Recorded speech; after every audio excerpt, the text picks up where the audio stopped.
Oh, yes, there will be blood, there will be gore. Yes, Stephen King's Carrie has risen from the dead. The new star of the beloved horror classic is no stranger to violence, but she's only 16. So what does she and her own mother have to say about the most twisted movie family ever? ABC's Juju Chang. It's the quintessential teenage revenge fantasy, Carrie. It rebooted horror as a genre when it splashed across the screen back in 1976. They're all gonna laugh at you! It wasn't just a box office smash, it garnered an Oscar nomination for a 26-year-old Sissy Spacek, and for a young novelist named Stephen King, a splashy first foray into film. Over the years, there have been a few remakes, a little-known sequel, and even at one point, a Broadway musical about this young teenager with telekinetic powers, clips of which can be found on YouTube. Why don't they remember I'm Carrie White? Carrie! That did not last long. And now, Hollywood is taking another stab at this horror classic and trying on the pink prom dress and the bucket of pig's blood, fanboy favorite Chloë Grace Moretz. So you want to play? Best known for her kick-ass performances. Action! Were you intimidated by Sissy Spacek and trying to take on this iconic role? For me, I was intimidated on taking on a Stephen King novel. That's what scared me, is trying to take something that was one of his most iconic pieces of work that he's ever written and try and breathe life even halfway as good as the words that he's put into a book. And what about the idea that Sissy Spacek was nominated for an Academy Award for her performance? Yeah, it's was that scary? Yeah, I mean, I think it's definitely terrifying, but at the same time, as an actor, you have to go, I can't think of that, because if I think of that, it's gonna kill me, and I'm never gonna be able to achieve what I want to achieve as an actor. Her director, Kim Pierce, comes with lots of indie cred. And despite a few modern flourishes, like bullying with cell phone cameras as a weapon, Action! Pierce wanted to make a movie truer to the original book. I did stay closer to the Stephen King version. I think because I was so much in love with Carrie as a main character, I wanted to put the audience inside her shoes, and that's very much how the novel is told. Wipe that smile off your face. Carrie is bullied for being different, just like Hilary Swank's Oscar-winning role in Pierce's best-known film, Boys Don't Cry. I didn't ask you what you wanted, you little fag.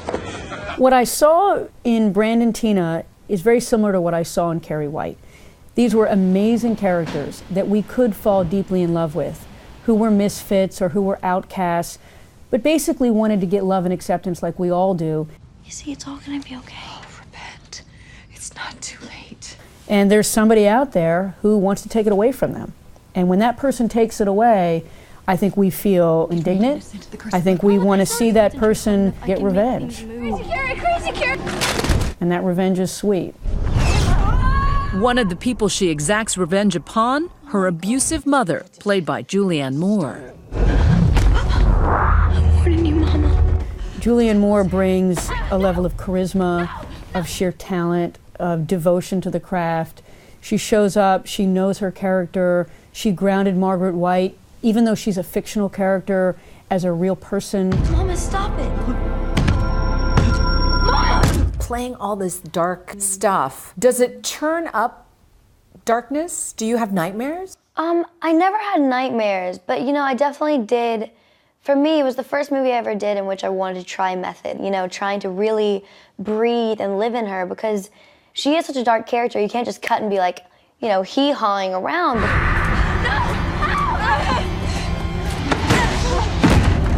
She's not just a victim of bullying, she's a victim of parental abuse. Yeah. I want to be like them. I want to be just like them. You will punish. This girl is abused by too much love. Her mother never wants her to leave. Her mother wants to know wherever she is. Her mother makes her wear clothes that only her mother makes. Despite all the latest movie special effects, the new Carrie, according to Moretz, is less concerned about supernatural powers than it is about human nature. Pray for forgiveness. I think it really is the emotional aspect of it. It's really what you read within Stephen King's novel. You see that in our movie. You see the effects of the mother-daughter relationship more than just the teenagers. Chloe's mother, Terry, like Julianne Moore's character, is also a single mother. Though the comparisons end there, she does relate to the maternal instinct to wanting to keep your daughter safe. I'm very protective. I'm Mama Bear. And there are times that you have to just let go, and it's not easy. Have you seen the movie? I have. And so it's weird to watch your daughter get abused on camera? It's difficult. There are moments that you're like, oh, I can't watch it, but it's just so beautifully done. I saw the original one, and this one is really beautiful, but it's psychologically disturbing. She's still a teenager, but Chloë is no stranger to disturbing and ultra-violent films. She was only 12 when she starred in the 2010 cult hit, Kick-Ass. Okay, let's see what you can do now. And just like her past films, she is still technically too young to watch her own movies. You're still 16. Yeah. And you're not even old enough to go see this movie. No, I'm illegal. I can't even see it. Are you gonna try to sneak into a theater somewhere? I mean, I'm sure my mom will buy me a ticket. Legally. For Nightline, I'm Juju Chang in New York.